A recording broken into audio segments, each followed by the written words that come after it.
મહાયુદ્ધની અસરના કારણે રેસ્ટોરન્ટ અને હોટેલ સંચાલકોના હાલ બેહાલ થયા છે, ત્યારે કોમર્શિયલ સિલિન્ડર મેળવવા માટે પડી રહ્યા છે ફાફા।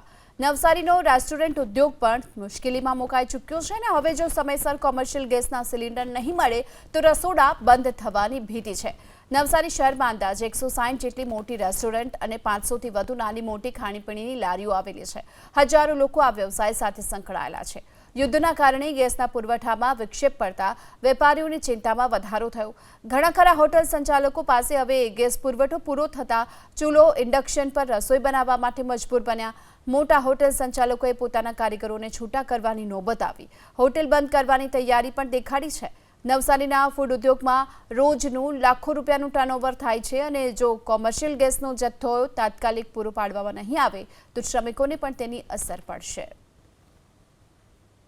ટોટલ દિવસના 2.5 થી 3 બાટલા જોઈએ, જેમાં room, restaurant, ice cream parlour, pizza parlour ને બધું આવી જાય।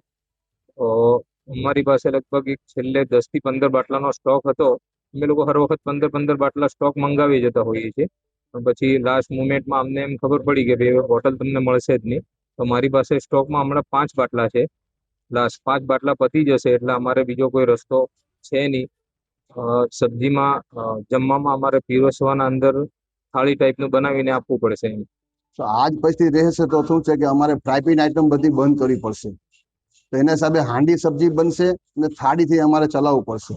તો એ છતાંય પછી એકદમ ગેસ બંધ થઈ જશે તો અમારે પાછો પ્રોબ્લેમ વધારે મોટો આવશે। તો અમારે અત્યારે જે અમે સ્ટાફ લઈને ચાલીએ છીએ એટલો સ્ટાફને અમે નહીં રાખી શકીએ।